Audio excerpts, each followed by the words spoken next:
And there we are. Hello, hello, and good evening, everyone. Welcome to the Pow Wow Podcast, Season 2, Episode 2. I have my very special guest, Kate Jack, in the building. Kate, how are you doing? Hello. I'm doing well, thanks, Ed. Good to be here. Thank you for joining in. I'm super, super excited to be talking to you. Super excited to be getting to know you a little bit better. First, got wind of you after the little celebration you posted about a week or two ago. Just tell us, what inspired that? What got you in that mindset where you wanted to share and be vulnerable like that? Um, hmm. So I'd actually been meaning to post it for a while, and so in last year, January, I stopped doing one-on-one, just because it had been great, but I was ready to try out on my own, and so I joined Jeff Life, and then quite a few months after that, a friend saw me and she noticed that my body shape had changed and I was being more energetic, and she's like, "But this program's amazing because you've kept up with it, and like that you've been able even though you're not on it anymore, you're still seeing the results." And I think quite a lot of the one-on-one celebrations, which are awesome, they're very focused on people still doing one-on-one at that time. And then I wanted to say, actually, I've finished one-on-one, but because it's such a great program, it's sustainable and it keeps, you can still keep up with it. And because of Jeff Life and Jeff Club offering so much in terms of exercise and nutrition and mindset resources, it can help you so much. And so you can just keep going and keep growing as eating well, exercising. So I think that's why I wanted to share that post. Yeah. That's absolutely amazing. Here in the celebration I've put up just now, you say you highlighted your journey of how you couldn't run a 10K at all to eventually now being able to run 60Ks. What was that journey like? How did that go about? Okay, so that 10K picture actually was a really happy day. It was the first day I'd seen some of my friends since lockdown, and they were doing the virtual comrades, and I'd been doing a little bit of JF, very inconsistently. So I was like, cool, that's keen. They're gonna be running 40Ks. I'll do the last 10Ks, and they'll be tired. I'm sure I can do it. And they are super fit. And so I tried to keep up with them, and I could not. And so they ran ahead, and then I kind of took a shortcut and walked the rest of the time. And so that's kind of, they'd finished when that picture was taken, and I just walked, and I was exhausted, and I couldn't run 10Ks at that point. And then that was in 2020, and then in June, July, October 2020, and then October 2020 I started doing one-on-one. So then I became a lot more consistent with my food and exercise, and I did one-on-one with Coach Tony for 3 months.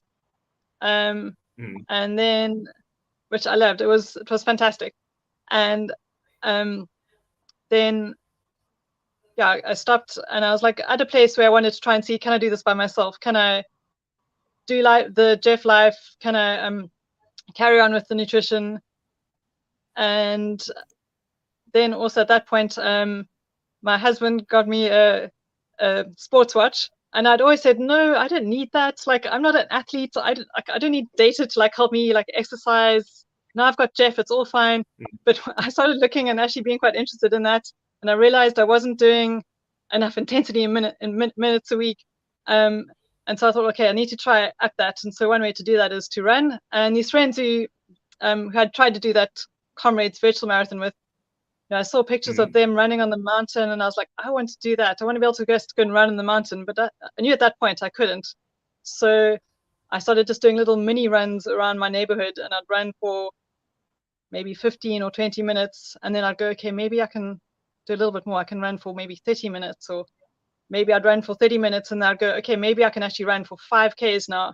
And I just keep working on it. And I found, because I was coming from a place of finishing one-on-one and getting my nutrition right, and I was carrying on with Jeff, the live program, and so I was quite strong at that point for me, and so it was so easy to get into running. Previously, I tried to get into running, and it was a pain. It was just I had to push myself to do it. Where now it was just so nice to be outside and feel strong, and I did definitely take baby steps, but and small little runs and really, really slow runs, but it was felt great to just like slowly start increasing my runs. And I was working towards being able to run with my friends on the mountain. So that was, I guess, the goal there. That is I absolutely don't know if I incredible. answered your question. You did. I said, I love the progression of how it was never quite your intention to become like a world class runner, but like slowly through first starting it and challenging yourself, and then adding to it, like because now you didn't think of yourself as being an athlete before, but you certainly are one now. So tell me, like with your husband, like how supportive has your family been throughout your journey with this?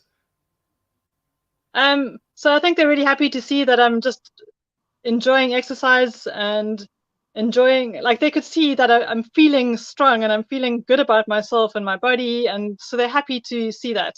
So they have been supportive in that way. Haven't really got them onto Jeff yet, but I guess they're eating Jeff food because they have to, and they have to hear stories about Jeff all the time because part of what I do now. So yeah, they deal with it. They encourage me, I guess, and support me. That's amazing. I've been trying to get my family into like health and fitness for years now. I actually gifted my sister club. I was like, listen, I got your club for the next 3 months. Here you go wild. I don't think I've gotten her to do more than one workout in the last. Well, we're starting the third month just now, so I totally understand what the family is a little bit reluctant to want to get on board. But like tell me like how have you felt like your own confidence and like just how you present yourself and how you feel about yourself throughout this fitness journey? How's that evolved? Big difference. So I think like I wasn't like super, I was like a little bit overweight, but I didn't view myself as like super unfit, but and I kind of had like kind of low energy levels, and I just thought that was like, that's who I am, that's me. And it's just been so exciting to eat right and then have like better energy levels, and then just start feeling stronger. Like I've never been as physically strong as I am now, and it's just super exciting to realize, hang on, my body can get stronger. I can do things that make it stronger and make it work better, and it's just so exciting to realize that. And so it definitely has made a big difference. I really didn't think it was possible. I just thought like, that was my body, that was my energy levels, that's how it is. I didn't know I had so much control over what I could do. I found a very similar sort of path with myself, where it's the more athletic I got, the fitter I got, the more that sort of confidence shows up in other aspects, where I find like I'm speaking a little bit louder when I'm talking to people. I'm maintaining eye contact a little bit better because I'm not that shy, unsure of themselves person anymore. It's like I feel like I have more self-confidence, and like in subtle ways you see that exude outward, which is quite a powerful feeling, isn't it? Absolutely, without a doubt. Now, tell me, how is the nutritional journey? Because you were with Tony, who is our nutrition expert. She has this whole 90-day program focusing on food. Like, how is it having the nutrition expert herself and guiding your nutrition? I'm so grateful that Coach Tony and I were paired together, and it was really just such a good match.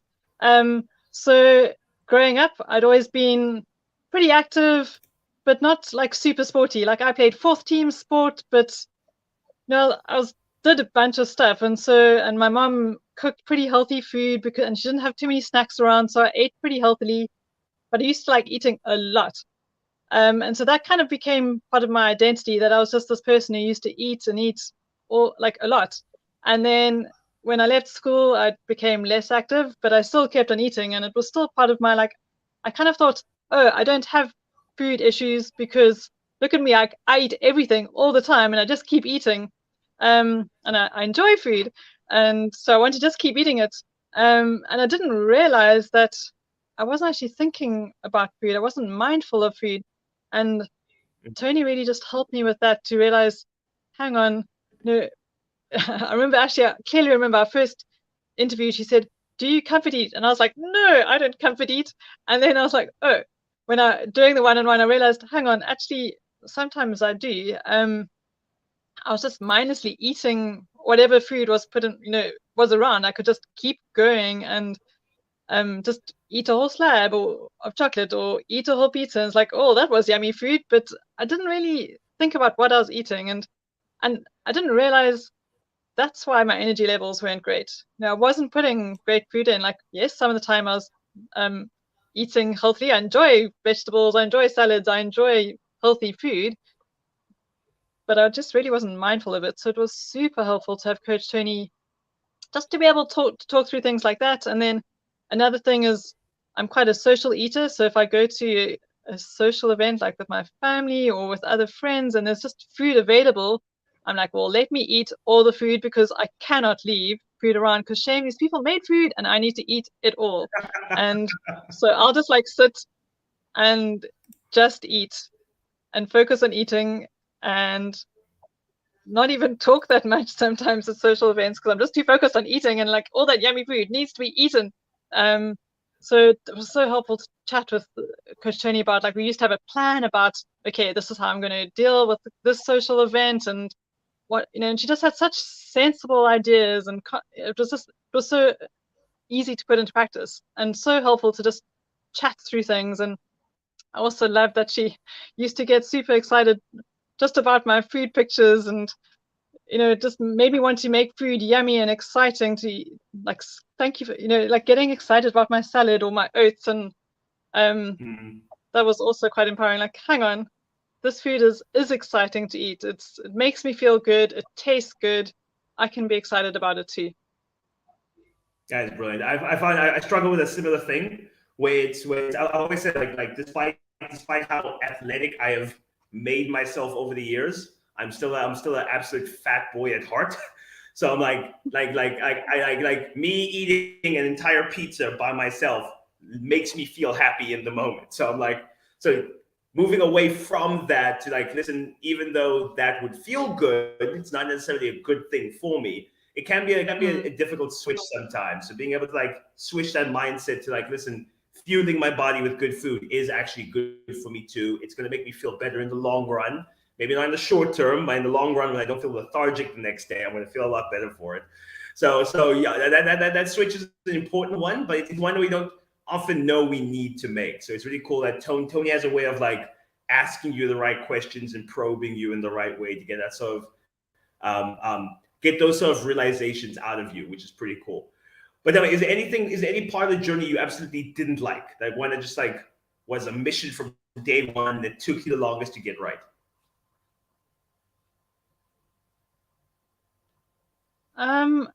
No, there were difficult parts of the program, but there wasn't just one thing.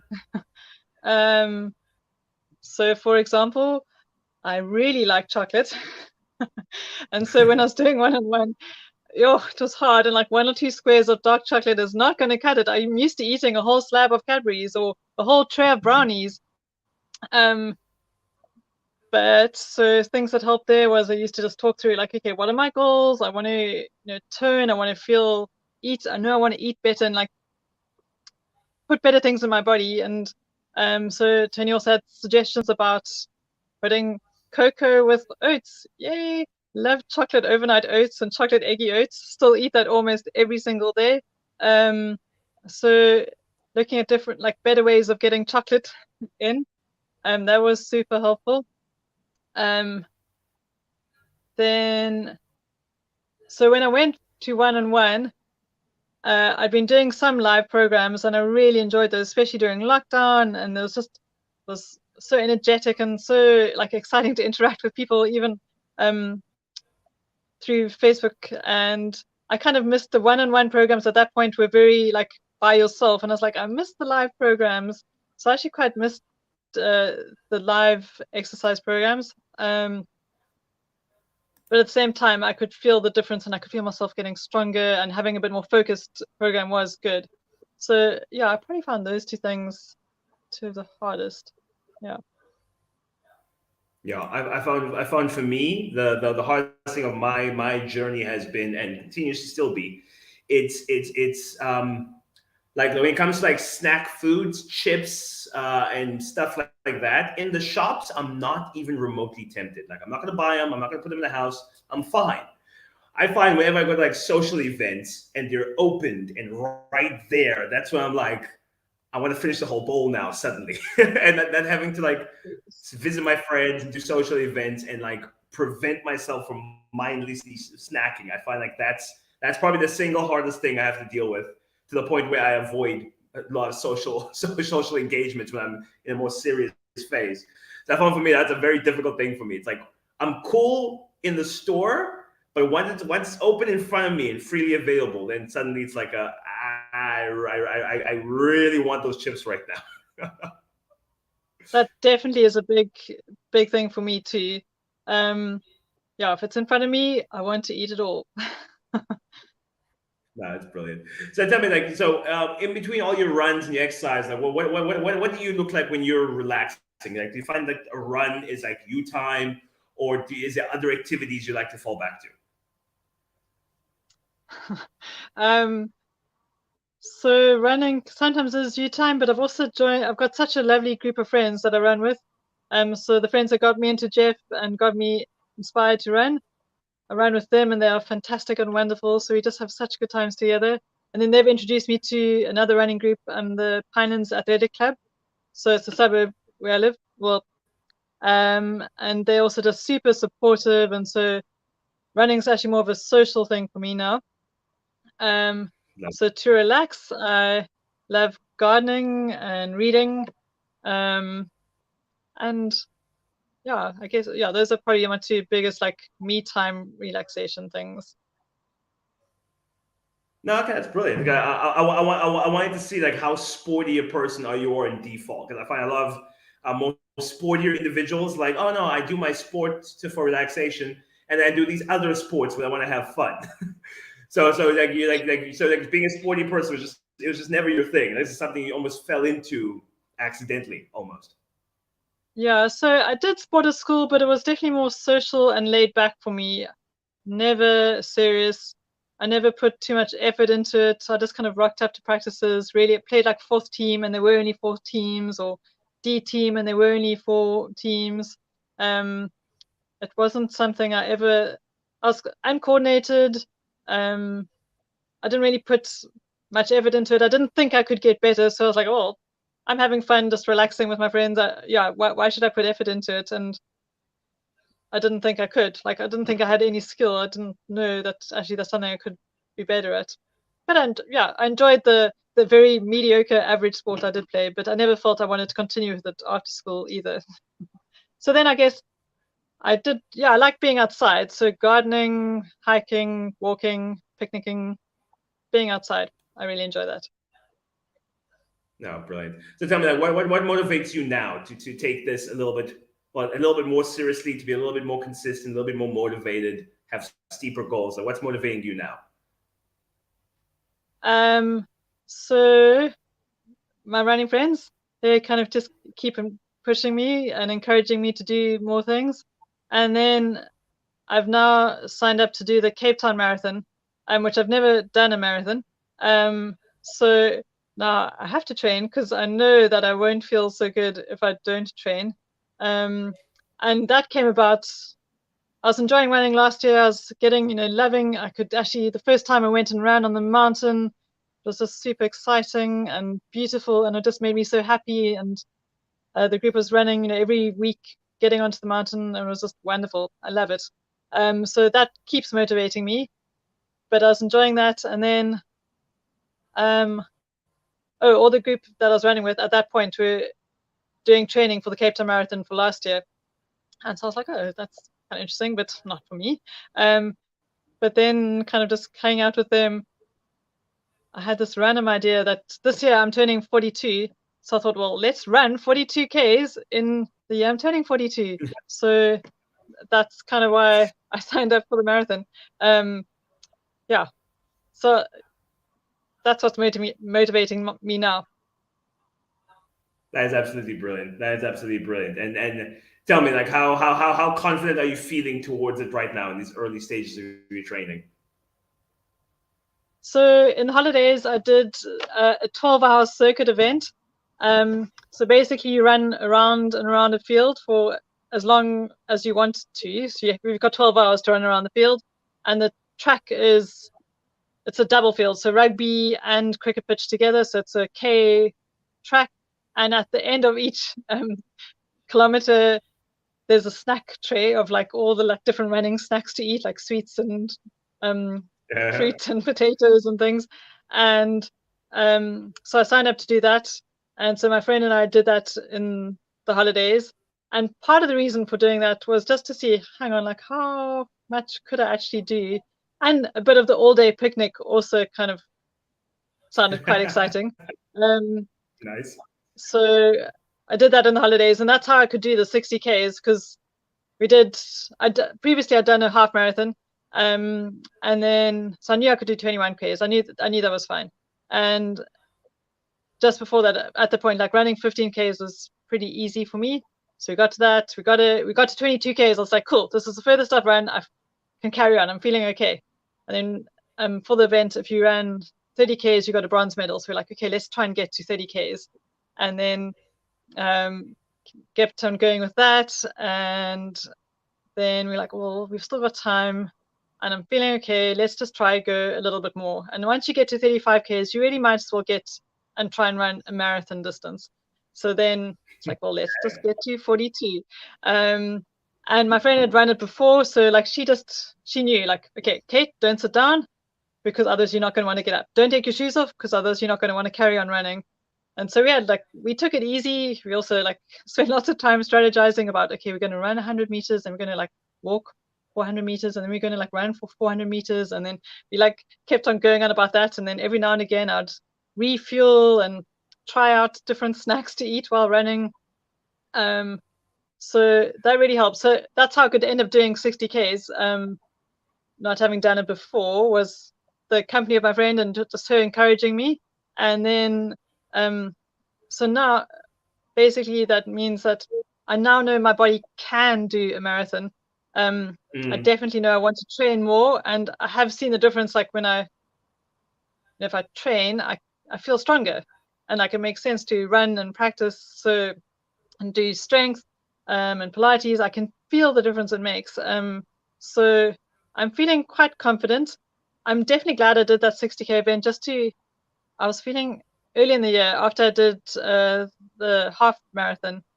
I was like, oh my gosh, can I do double this? I don't know if I can. Yeah, so like it was quite. It almost put me off running for a bit. I was like, I don't know if I don't know if my body can do this. But now I'm feeling like no, sure, some things are out of my control. I don't know if I'm going to get sick or injured.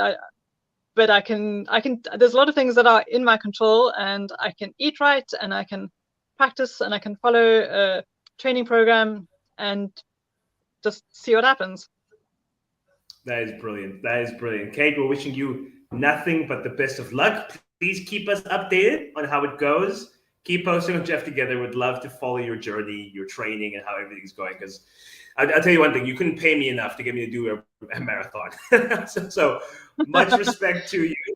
Really, really hoping it really goes well. Like it really is inspiring. Like an everyday person like yourself can like go from a place where they can't do a 10K to doing a 60K track in a 12-hour circuit to now wanting to do a full-on marathon. So your inspiration to everyone who sees himself in you, the average Joe trying to do extraordinary things. So like, thank you for sharing that journey, and we're hoping you'll continue to do that with us.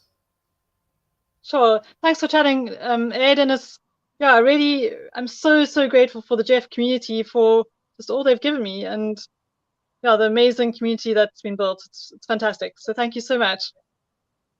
It has been an absolute pleasure from my side. Thanks to everyone for tuning in. This has been the Pow Wow Podcast, episode 2 of season 2. Tune in next week where I have a couple extra special guests who I will announce tomorrow as soon as I've locked them in.